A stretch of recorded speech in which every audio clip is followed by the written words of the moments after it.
Et bah c'est parti, bonsoir à toutes et à tous, c'est la session Windows Server VNext, virtualisation et stockage. Quoi de neuf? On va faire un petit tour d'horizon, mes collègues Stanislas, Pascal et moi-même, durant ces 40 et quelques prochaines minutes. Vous l'avez vu, Windows Server VNext est en technical preview. On va vous parler d'un certain nombre de sujets. Ce sont des sujets qui sont encore en cours de développement, en cours de test. On va parler essentiellement des choses qui sont relatives à ce qui a été communiqué en public depuis la release de la technical preview, c'est-à-dire en septembre 2014. Bien évidemment, tout ce qu'on va vous présenter est susceptible de changer d'ici là, mais on espère qu'on va vous présenter des choses plutôt intéressantes. On va faire un tour d'horizon de tout ça, en fait, sur la virtualisation, le stockage et un petit peu de cluster pour finir la journée en beauté, la petite cerise sur le gâteau. Si c'est un domaine sur lequel vous êtes intéressé, on parlera demain après-midi de la partie administration et réseau de Windows Server VNext. C'est à 12h15 et c'est en amphi Bordeaux. Petit écran publicitaire. Ça fait jamais de mal. Allez, on va parler de virtualisation de machines avec quelques points de l'évolution de Hyper-V, des nouvelles fonctionnalités en matière de stockage et puis, on l'a dit, du cluster, du Sophos, du Scale Out File Server. Ce genre de choses, on va voir comment ça évolue en fait avec la nouvelle version. Petit slide d'introduction, vous l'avez vu, cercle vertueux entre Azure et mon data center. Les innovations d'Azure, on en tire parti dans le data center, on porte des fonctionnalités qu'on a utilisées avant dans la fabrique d'Azure, dans votre data center. Tout ça est connecté, tout ça est cohérent, il y a du partage de code, bref, un cercle vertueux entre les deux mondes. On a toutes les technologies donc pour faire une infrastructure en mode hybride où on va connecter comme ça les différents éléments constitutifs des clouds, cloud on-premise ou cloud chez Azure.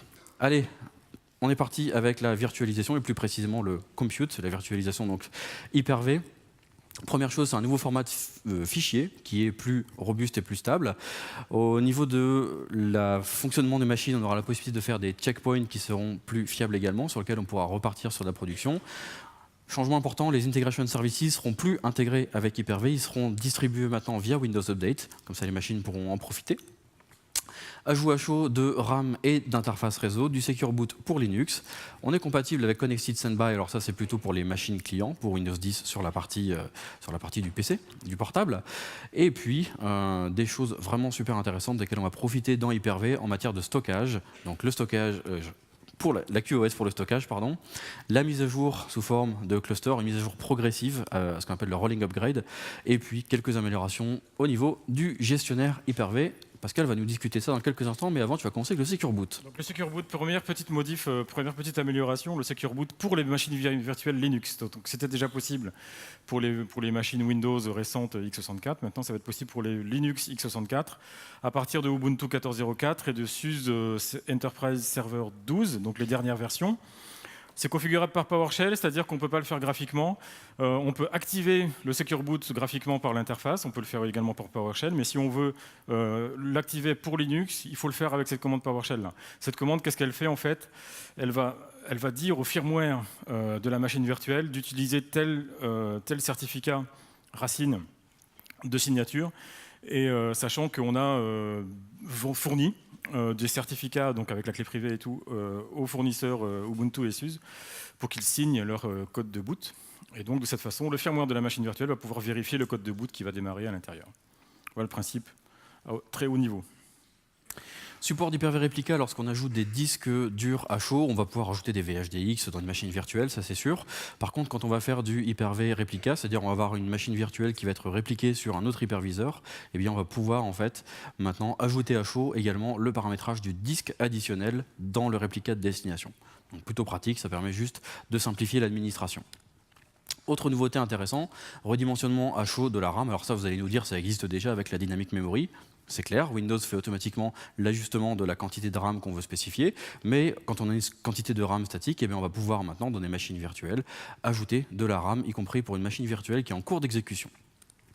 En matière d'ajout de suppression de cartes réseau, si on a des machines virtuelles de génération 2, que ce soit du Linux ou du Windows, on va pouvoir ajouter des cartes réseau à chaud également, plutôt pratique. Donc si comme nous, vous avez fait de l'Hyper-V depuis le tout début, vous vous rappelez peut-être que gérer des machines Hyper-V à distance avec la console Hyper-V, c'était pas joyeux au début, hein. C'était vraiment compliqué, il a fallu un moment aller télécharger un script qui s'appelait HVRemote, fait de façon très sympathique par un de nos collègues qui s'appelle John Howard à l'époque. Enfin, il est toujours là, mais... Hein. Et ce script permettait d'aller configurer tout ce qui était compliqué à faire à la main sur le poste local. Il fallait toucher le ASMAN, Authorization Manager, il fallait faire des autorisations comme, enfin, c'est vraiment pas simple. Là, beaucoup plus simple, on a le droit maintenant, avec le nouveau gestionnaire Hyper-V, d'aller se connecter à distance à des machines en spécifiant des comptes, donc plusieurs credentials, plusieurs comptes d'authentification sur la machine distante. On va utiliser WinRM, donc la connexion, le tunnel de connexion est beaucoup plus simple à utiliser dans tous les cas de figure qu'on peut rencontrer en fait. Et en même temps, on peut gérer également des versions d'Hyper-V plus anciennes, donc depuis 2012, 2012 R2 et VNext. Avec le vieil adage, qui peut le plus, peut le moins. Ouais, tout à fait. Eh bien, dans la même veine, on avait des snapshots. On fait des snapshots depuis longtemps sur des machines virtuelles. Je suis encore en train de penser au dicton, c'est pour ça. On fait des snapshots sur des machines virtuelles depuis longtemps. On a maintenant ajouté des snapshots, ce qu'on appelle capable d'être utilisable en production. Ça veut dire quoi? Ça veut dire qu'au lieu simplement de mettre la machine en veille, de prendre un cliché de la machine, on va déclencher l'ensemble des techno VSS qui sont présentes à l'intérieur de la VM. Ça veut dire qu'on va utiliser vraiment tous les providers de backup qui sont présents à l'intérieur de la VM et on va pouvoir faire un cliché qu'on va pouvoir utiliser de manière à restaurer par exemple une machine virtuelle qui sera complètement opérationnelle. On aura la cohérence au niveau applicatif. Plutôt cool également. On va pouvoir créer des groupes de machines virtuelles, regrouper des machines virtuelles entre elles. Pourquoi faire? Pour en fait, du coup, faire des opérations atomiques dessus. C'est-à-dire, lance par exemple un snapshot sur un groupe. Et bien comme ça, toutes les machines qui font partie de ce groupe vont bénéficier du snapshot. Je vais pouvoir exporter toutes les VM qui font partie du groupe en même temps. Plutôt pratique quand on fait du scripting. Ça permet de gérer comme ça tout l'ensemble de machines de la même manière. Ensemble. Et puis ça permet de gérer la cohérence en fait, d'une application qui, elle, serait répartie sur plusieurs machines, des frontaux avec du back-end ou d'un middleware au milieu. Du coup, on prend l'ensemble en fait, de la chaîne constituant l'application, de différentes machines virtuelles, et on les regroupe dans un groupe. On va pouvoir faire un snapshot dessus, un checkpoint plutôt. Nouvelle fonctionnalité d'export et d'import. On a la possibilité, pareil, de prendre un export d'une machine virtuelle, mais de prendre le différentiel par rapport au dernier export. Plutôt pratique, hein, ça permet quand on va récupérer une VM d'un endroit à l'autre de ne pas retransmettre à chaque fois l'ensemble de la machine virtuelle, mais de répliquer que le delta depuis le dernier export qu'on a fait de la machine virtuelle, donc sympa pour les scénarios de reprise d'activité qui seraient gérés à la main. Hyper-V Replica, donc on a supporté comme ça dans Hyper-V Replica l'ensemble des nouvelles fonctionnalités, c'est-à-dire que je vais pouvoir à l'intérieur d'un cluster qui est en train d'être mis à jour, sans trop en dévoiler Stanislas, mais tu pourras mettre à jour comme ça au fur et à mesure des nœuds d'hyperviseur dans un cluster, et puis faire cohabiter pendant un certain temps, on recommande 4 semaines maximum, plusieurs versions d'hyperviseur, et on pourra comme ça gérer le réplica entre ces différentes versions. Donc avoir un 2012 R2 qui réplique vers un VNext, et un VNext qui réplique vers un 2012 R2 également. Donc ça c'est plutôt sympathique pour gérer comme ça l'intérim pendant qu'on est en train de faire la migration sur l'infrastructure, sur le cluster. Mobilité des VM entre les différentes versions d'Hyper-V, pareil, les VM peuvent bouger, il n'y a pas de souci, on va conserver comme ça la compatibilité entre les différentes versions d'Hyper-V. Toujours en fait pour supporter principalement ce scénario de Cluster OS Rolling Upgrade. C'est pas facile à dire. Hein. Cluster Upgrade Rolling 2014. Petite démo, Stanislas, plutôt que d'en parler peut-être. Voilà, je te propose le numéro 4. Le 4. On va faire une petite machine Linux ensemble, donc on l'appellera Linux TD 2015. On va faire une machine de type 2, donc une génération 2, ça c'est relativement nouveau, donc ça veut dire qu'on va booter sur un firmware virtuel UEFI, on n'a pas le droit trop de dire un BIOS UEFI, mais c'est ça, basiquement. Au passage, c'est toujours unidirectionnel, on fait le choix une fois et après on ne peut pas changer. Donc on va lui donner, on peut lui donner de la mémoire dynamique, hein, Linux le supporte très bien. Alors sous Ubuntu Pascal, depuis là combien? La 12.04 à peu près, si je ne dis pas de bêtises. Donc là, on va mettre de la mémoire dynamique. On va connecter le tout au switch virtuel. On va mettre ça sur ce disque dur. Parfait. Puis on va prendre un petit média d'installation. Alors, si j'ai fait ça bien, j'ai normalement un répertoire ISO. Et on va prendre la version serveur qui est un petit peu moins grosse. Suivant. Donc, en résumé, je crée une machine virtuelle de génération 2, 1024, mémoire dynamique. Et puis, ce sera donc une installation depuis cet ISO. Jusqu'à là, rien de spécial. Voilà, donc j'ai ma machine ici, Linux TD quelque chose, je vais me connecter juste pour qu'on le voit, et je vais lancer le démarrage. Donc là, normalement, quand ça se passe bien, je dois booter sur le CD, ou le DVD virtuel.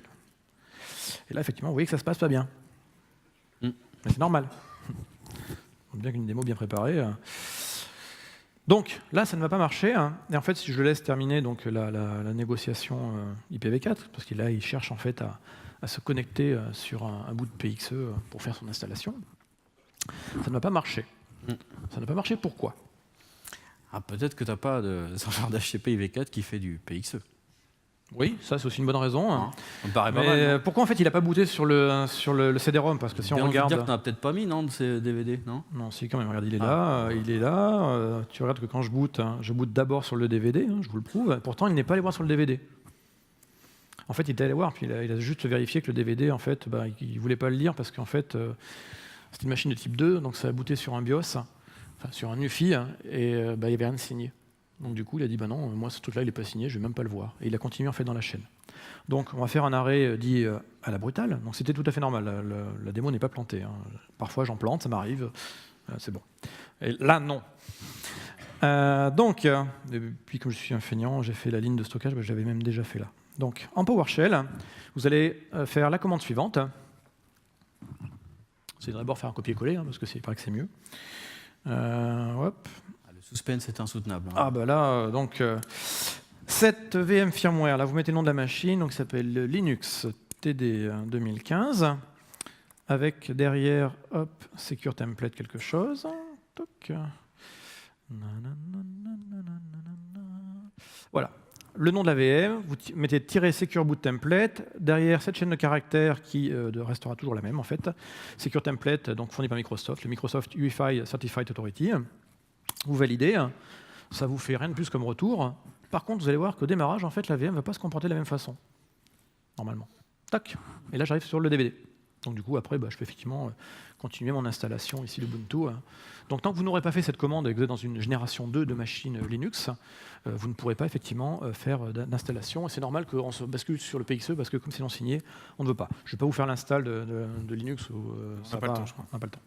C'était tout en fait. Ah si, une dernière petite chose, Oui. vraiment la petite démonstration. Tu nous as parlé, Pascal, qu'on pouvait se connecter avec différents credentials en fait, sur différents hyperviseurs, ce que tout administrateur d'Hyper-V dans des environnements de workgroup ou de multiforêt s'est arraché les cheveux. Ouais. Ici, quand on fait connect to serveur, je sais pas, je l'appellerai Hyperstan 2, qui n'est plus vivant à l'heure qu'il est.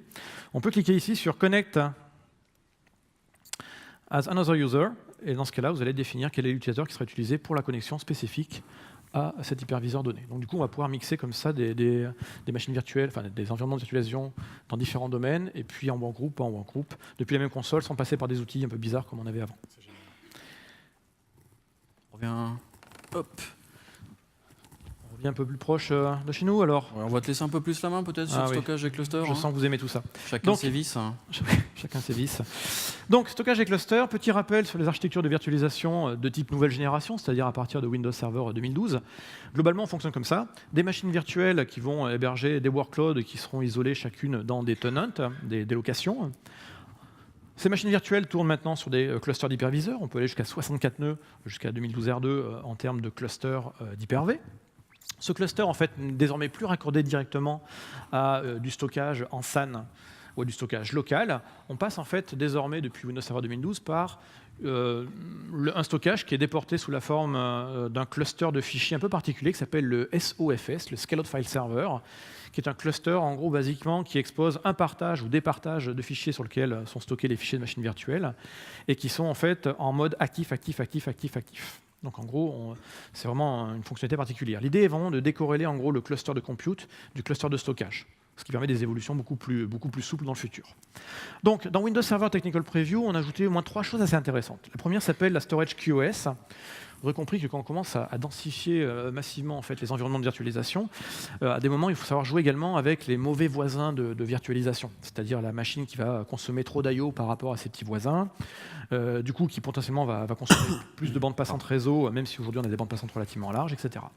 Donc on va pouvoir définir en fait, des stratégies de QoS sur des machines virtuelles ou sur des VHD, des disques durs particuliers, ou sur des tenants complets. Le tout, alors pour l'instant, au travers de commandes PowerShell qui vont s'appliquer à la fois sur Hyper-V, mais également sur les Scaled File Server. On pourra bien entendu piloter et surveiller le tout avec Virtual Machine Manager, prochaine version, et Operation Manager, prochaine version. Le storage replica, c'est probablement aujourd'hui avec la prochaine techno qu'on verra après, une des fonctions que je trouve le mieux. Ça permet en fait de faire de la réplication synchrone ou asynchrone de volume.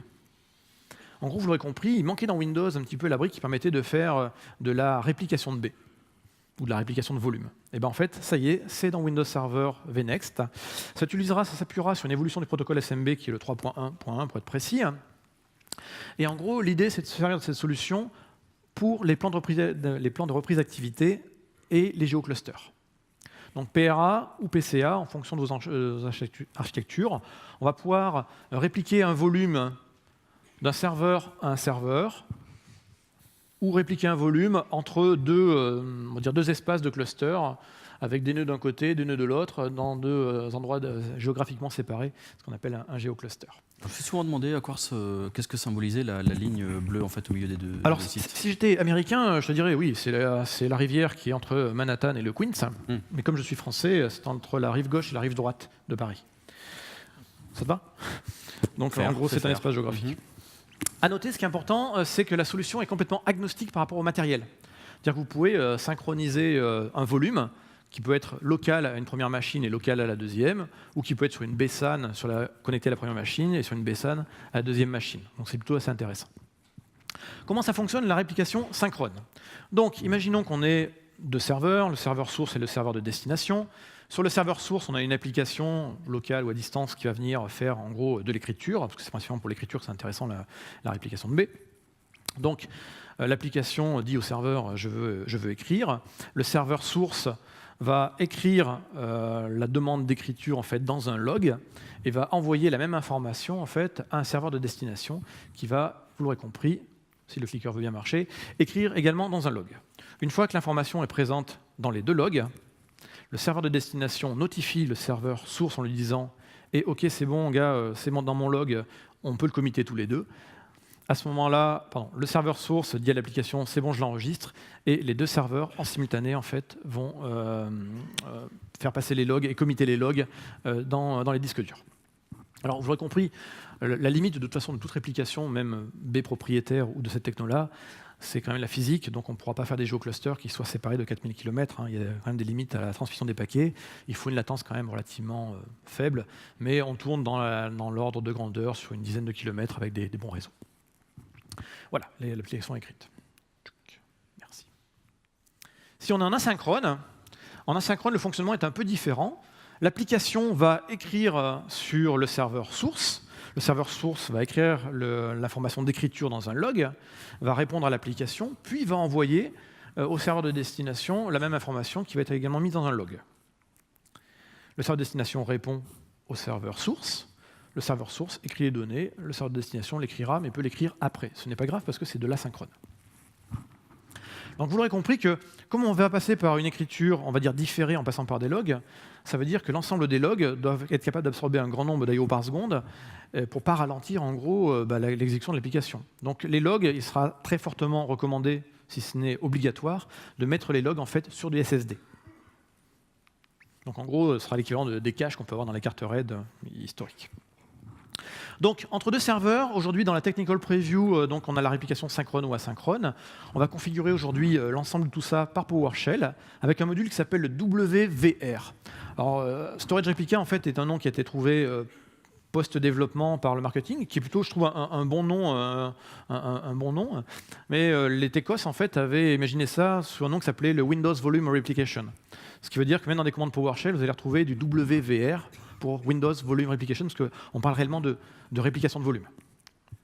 Donc le principal scénario qui est supporté dans la Technical Preview, c'est la réplication de serveur à serveur. Là encore, on passe sur SMB3, c'est-à-dire qu'on profite de tous les apports d'SMB3, multiplexing, chiffrement, RDMA avec des cartes en SMB direct. Donc c'est plutôt assez robuste cette partie-là. Si on est sur un cluster étendu, on ne supporte pas dans le cadre du cluster, et vous l'aurez compris pourquoi, la réplication asynchrone. On va ne faire que du synchrone dans le cadre d'un cluster géographiquement séparé et étendu. La configuration le fera soit par la console, la GUI, la graphique du cluster, soit par du PowerShell. Et les scénarios aujourd'hui qui sont supportés dans la Technical Preview, c'est principalement le cluster de type Hyper-V ou le cluster serveur de fichiers. Et là, petite précision, pas le cluster Scale-out File Server. On parle du cluster de fichiers historiques où en fait vous mettez en haute disponibilité une ressource, un partage pour des utilisateurs par exemple. Autre nouveauté que je trouve particulièrement sympa et qui vient directement de ce que disait Arnaud en tout début de session, où on profite en fait de ce qui est apporté dans nos data centers, de notre expérience du cloud, c'est en gros de banaliser le stockage et de réduire les coûts. Et en fait, depuis Windows Server 2012, on a une technologie de virtualisation de stockage qui s'appelle les storage space. Eh bien, les storage space évoluent pour faire une techno qui s'appelle le storage space share nothing, remarquez l'accent dans le texte, qui consiste en gros à créer du stockage virtuel pour des nœuds d'un cluster Scale-out File Server, et en fait, tous les stockages sont des stockages locaux. Donc imaginez que vous faisiez une sorte de RAID ou de volume avec des disques durs qui sont répartis sur différents serveurs. Et donc il n'y a plus besoin d'avoir en fait une ressource commune attachée, que ce soit une BSAN ou des BJBOD interconnectés directement auprès des nœuds. Petite démo du stockage. Il est bien le timing. Oui. Alors, on va passer sur la machine à Pascal. Là. Qu'est-ce que je voulais vous faire en stockage? Ah oui, alors je vous fais une démo qui est vraiment pas impressionnante, mais qui techniquement par contre fonctionne. Donc j'ai deux machines, la première ici s'appelle TechPrev 01. J'ai un deuxième serveur à côté qui s'appelle TechPrev 02. Entre les deux, donc je vous montre sur TechPrev 01 comment c'est configuré. J'ai mon disque C qui est mon disque tout à fait classique. Tu as Zoomit, Pascal, sur ta machine là? Non, tant pis. C'est pas grave. Ah, dans Tools. J'ai pris la machine à Pascal, je l'avoue. Et tout en bas, nous avons Zoomit. Zoomit qui est toujours gratuit, hein, si on nous pose la question. J'ai rebooté tout à l'heure. À la fin de la... Donc, sur mon serveur source, j'ai mon disque système. Là, j'ai mes datas. C'est ce volume S que je vais répliquer sur une autre machine. J'ai ici mes logs. Donc, ce sont les logs sont dans un volume à part, qui devrait être idéalement, mais mettez-le sur un SSD. Et puis voilà, donc ici, je vois mon volume S. Si je fais un petit tour... Pardon. Si je fais un petit tour ici, on va voir que j'ai quelques petites données, etc. Donc ce que je vais faire, c'est que je vais créer un petit répertoire ici sur le volume S. On va l'appeler, non pas E, mais TD 2015. Donc ce sera S/TD 2015. Qu'est-ce que je voulais vous montrer d'autre? Oui, alors sur la source, j'ai configuré donc une relation de partenariat entre Tech 1 et Tech 2. Et donc tout ce qui est sur le volume S du serveur Tech 1 va être répliqué de manière synchrone sur Tech 2. Alors, je vous montre quelques petites commandes PowerShell qui sont nécessaires pour faire tout ça. Je vous ai passé la phase de mise en œuvre parce qu'elle n'est pas intéressante. Juste pour dire que ici, je suis sur Tech 1 et c'est la machine qui est primaire, que j'ai une relation de partenariat qui a été faite pour la réplication de volume entre cette machine-là et une autre, et que j'ai créé ici un groupe de réplication que j'ai appelé RG01. Et puis ici, j'ai le GUID en fait, de la partition que j'ai choisi de répliquer. J'ai une autre commande assez intéressante qui s'appelle le GetSR Partnership, et on voit effectivement que ma machine source, qui s'appelle TechPrev01, est en relation avec la machine de destination qui s'appelle TechPrev02. Jusqu'à là, tout va bien? Oui, c'est pas très spectaculaire, je le sais, mais... Je vais ici sur TechPrev02. TechPrev02, je vais vous démarrer un petit compteur de performance. Donc je vais aller ici prendre le Storage Replication Statistic, sélectionner l'instance S, attendre que le caramel ait délicatement recouvert le yabon. Voilà. Là, on va se mettre... Bon, on a un mode rapport, c'est parfait. Donc on voit déjà qu'il y a des choses qui ont tourné. Hein. On voit déjà que j'ai eu des choses qui ont été répliquées. Et ce que je vais faire, c'est que je vais retourner sur TechPrev1. Voilà. Donc S2. CD TD 2015. Dire, vous voyez que pour l'instant c'est vide. Je vais aller sur C2.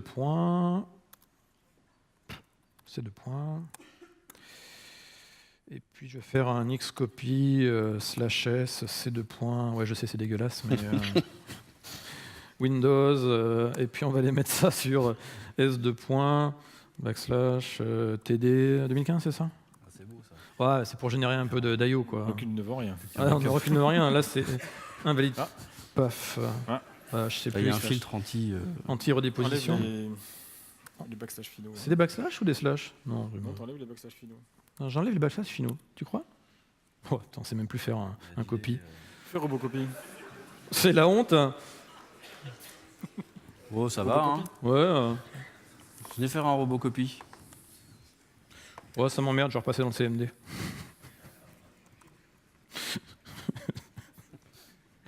On a l'air con à galérer quand même, c'est comme ça. Hein.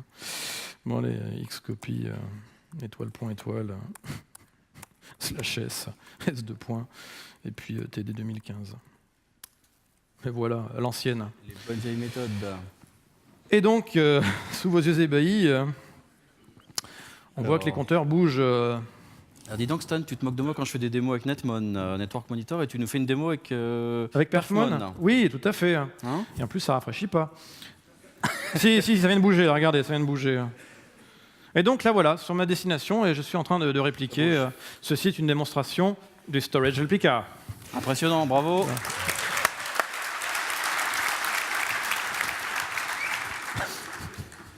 Et parfois, j'ai honte.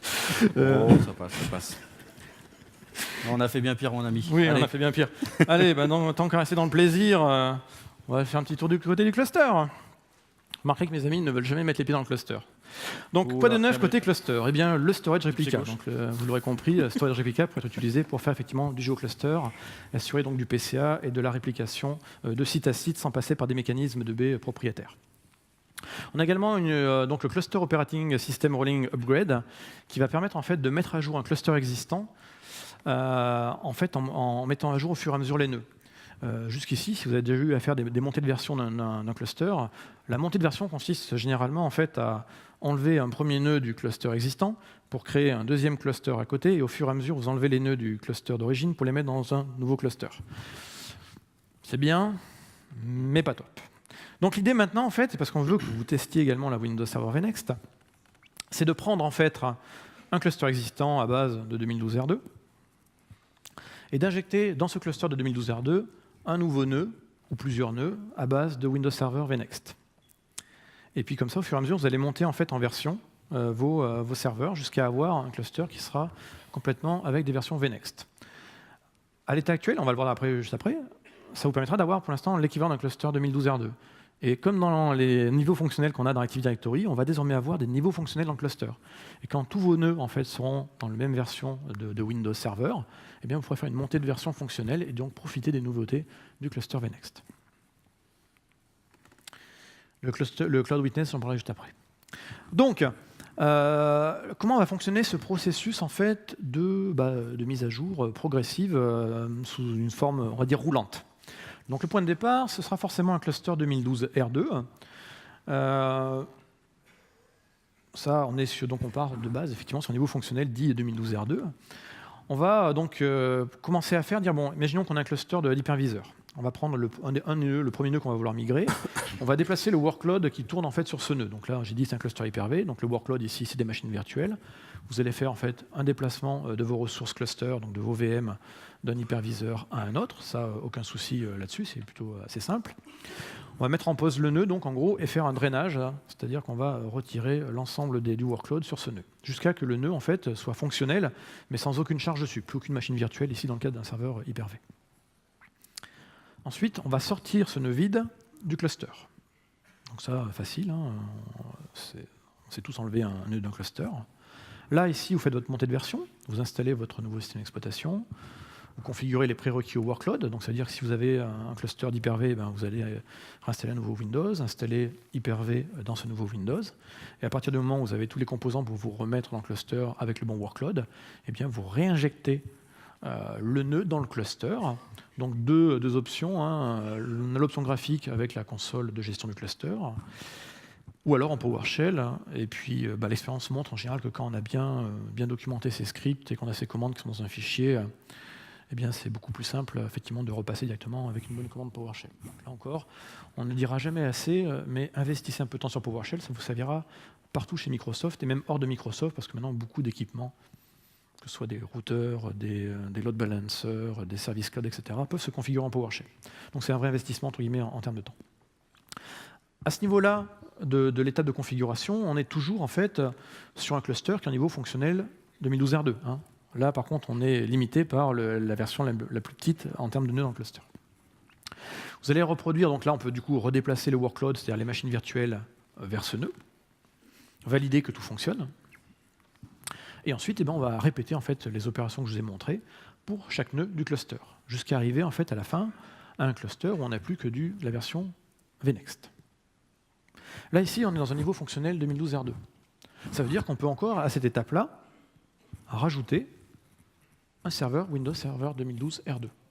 Et donc, vous voyez qu'on n'a pas, entre guillemets, à tout recasser une fois qu'on aura fait notre test. Donc, ça veut dire que les fonctionnalités qui seront implémentées dans ce cluster, ce sera les fonctionnalités équivalentes à du 2012 R2 pour des raisons de compatibilité entre ancienne version et nouvelle version. Quand vous serez certain que tout fonctionne bien, et bien là, à la mode entre guillemets de ce qu'on fait sur Active Directory depuis des années, quand tout le monde est en VNext et que vous êtes d'accord que tout fonctionne, et bien à ce moment-là, on va faire une montée de version du niveau fonctionnel du cluster pour profiter des nouveautés en fait qu'on a dans VNext. La montée de version va se faire simplement par une commande PowerShell, update cluster, functional level, et on va monter. Et là, du coup, on profitera des nouveautés du cluster. À noter, et là vous l'aurez compris, c'est normal, c'est qu'une fois qu'on est en VNext, on ne peut pas rajouter serveur 2012 R2 parce que du coup il y aurait des incompréhensions fonctionnelles. Si vous me posez la question, est-ce qu'il y a l'équivalent d'un update pour redescendre d'un niveau fonctionnel? À ma connaissance, non. Donc si vous n'êtes pas sûr, ne faites pas la montée en version de l'update. Ce qui explique d'ailleurs que dans des Active Directory, on a encore beaucoup de vieux niveaux fonctionnels en 2003, malgré que les DC sont en 2008, 2008 R2.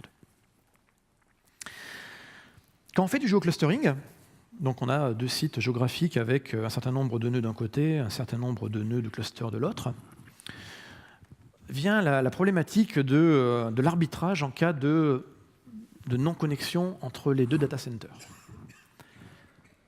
On a tous eu, quand on a monté une architecture cluster, la réflexion de dire comment va se faire l'arbitrage, quel est le data center qui va prendre la main, ou quel est le data center qui va dire je m'accapare les ressources si je considère que le data center en face est mort. Et vient le problème en fait du nombre pair. Le nombre pair, en fait, c'est j'ai deux nœuds d'un côté, j'ai deux nœuds de l'autre. Imaginez que les deux perdent la communication entre les deux.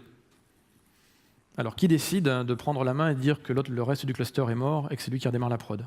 Si ça se trouve, c'est simplement une simple connexion réseau entre les deux data centers qui pose problème, et ce n'est pas un problème au niveau du cluster. Mais du coup, c'est pour ça qu'on a inventé les systèmes de quorum. Les quorums ont évolué depuis les clusters 2003, 2008, 2008 R2, 2012, etc. Et globalement, quand on est aujourd'hui en 2012 R2, on a rajouté en fait un nouvel élément qui permet justement à un site d'être certain que c'est lui qui est le site vivant et qu'il est légitime pour reprendre l'ensemble des ressources et qu'il estime que l'autre site est mort. Donc on appelle ça un témoin. Donc vous voyez que ici le témoin ici sera un partage de fichiers. On appelle ça un file share witness. Et donc ça nécessite d'avoir un troisième site.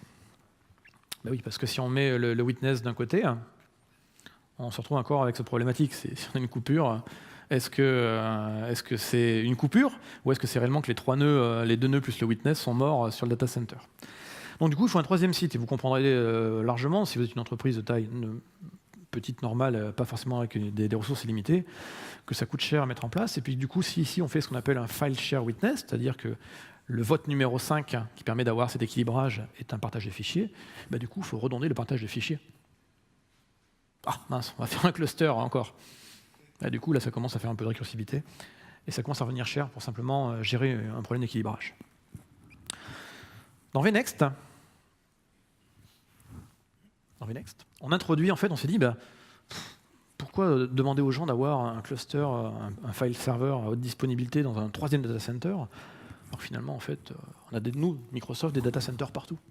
Pourquoi ne pas se servir finalement d'une petite ressource sur du cloud, simplement pour vérifier, j'arrive à me connecter et je vois la ressource. Là, on parle juste d'un petit fichier qui s'écrit, qui dit en gros hey, moi je suis un votant, il n'y a rien dedans. Et donc du coup, c'est là qu'on introduit la notion de Cloud Witness, où là, vous allez avoir vos deux sites avec potentiellement des nombres pairs de nœuds de chaque côté. Et puis, il y aura le vote gagnant, qui lui serait hébergé en fait dans Azure, où là, il n'y a pas de souci sur la disponibilité du stockage, heureusement. Et en fait, ce sera simplement en fait un compte de stockage. Donc, on va utiliser un compte de stockage Azure de type blob. Le coût, c'est pouillème. Là, ça doit être un coût qui doit être de l'ordre de peut-être, quelques euros par mois. Mais là, vraiment, j'y crois même pas. Je pense que c'est même moins parce qu'il n'y a vraiment rien qui est écrit.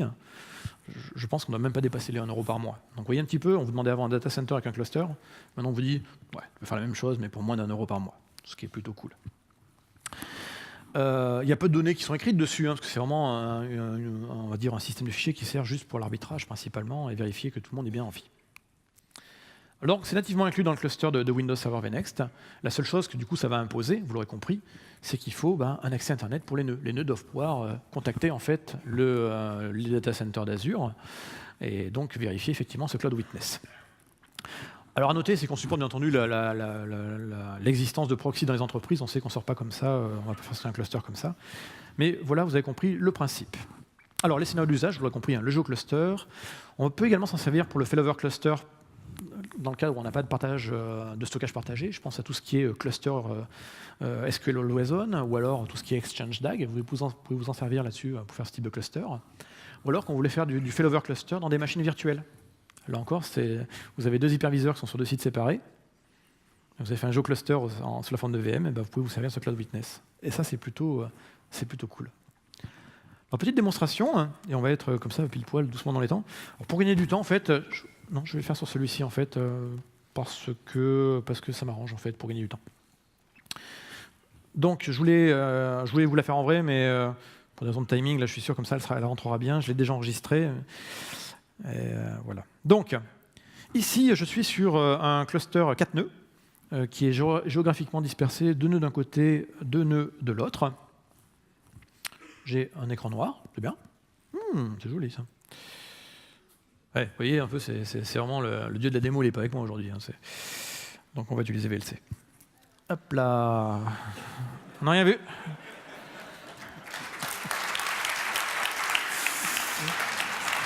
Donc, je disais, j'ai un cluster de 4 nœuds géographiquement séparés.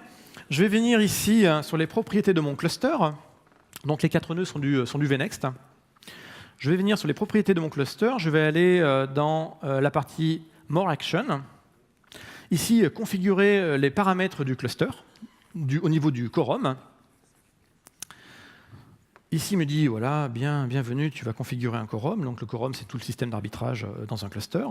Je vais cliquer sur Suivant. Là, j'ai plusieurs options. Utiliser le laisser tout faire tout seul. Utiliser un quorum witness, donc un file share ou un cloud witness. Donc là, je vais prendre ici que je vais configurer un cloud witness. On voit que j'avais Parkinson quand j'ai fait la vidéo. Ça bouge beaucoup. Donc, je configure un cloud witness. Et là, il va me demander quoi? C'est super simple. Il va me demander un compte de stockage Azure et la clé de sécurité, de partage d'un compte Azure. Donc là, j'avais mon compte Azure que j'ai créé pour vous. Voilà. Donc dans stockage, j'ai créé un petit compte de stockage qui s'appelle Cloud with Stan. Je clique sur Manage Key. Là, j'ai le nom de mon compte de stockage. Je fais un copier-coller dans l'interface. Je vais aller chercher ma clé primaire ou ma clé secondaire. Pas réellement d'importance là-dessus. Les deux sont bonnes. Je colle le tout là-dedans. Je fais Suivant. Là, il me dit « Yo, c'est bon ». Normalement, ça va être changé. Vas-y, Suivant. Là, il finit sa configuration. Et désormais, en fait, je vais avoir 5 votes au sein de mon cluster. Et donc, je pourrais me permettre de perdre un site. Je n'aurai jamais de souci parce que j'aurai toujours le Cloud Witness qui est là. Et franchement, par rapport à configurer un file share, witness, etc., vous voyez que c'est super simple. Là, il n'y a vraiment pas de difficulté. Ça valait le coup c'est dans des scénarios comme ça que le cloud ou le cloud hybride il prend toute sa valeur parce que vraiment c'est tellement simple que ce serait dommage de s'en priver. Et là effectivement j'ai le détail ici du paramétrage de mon cluster. Est-ce que j'ai autre chose après? Ouais. Vous pouvez applaudir même si je ne l'ai pas fait en vrai.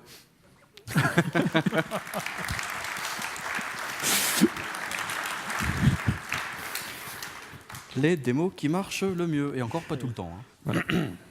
Alors, pour résumer tout ça, vous l'avez compris, Hyper-V, du stockage, du cluster, on fait évoluer comme ça tous ces scénarios ensemble pour plus de simplicité, plus de facilité dans l'administration, rendre toutes ces opérations vraiment dynamiques et qui correspondent à vos besoins.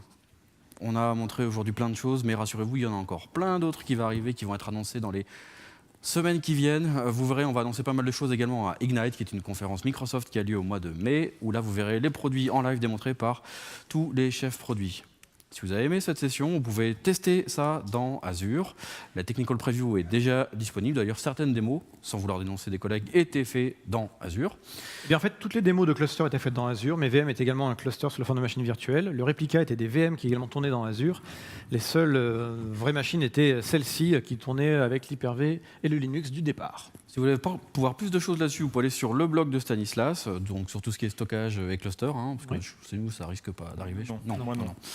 Si vous voulez plus de choses sur le réseau et l'administration, vous pouvez aller sur le blog de Pascal et moi-même. Et sinon, on se donne rendez-vous demain dans l'Amphi Bordeaux à 12h15 pour la session Windows Server VNext, admin et réseau. On parlera de PowerShell, on parlera de réseau, de SDN, de software load balancing, de NFV.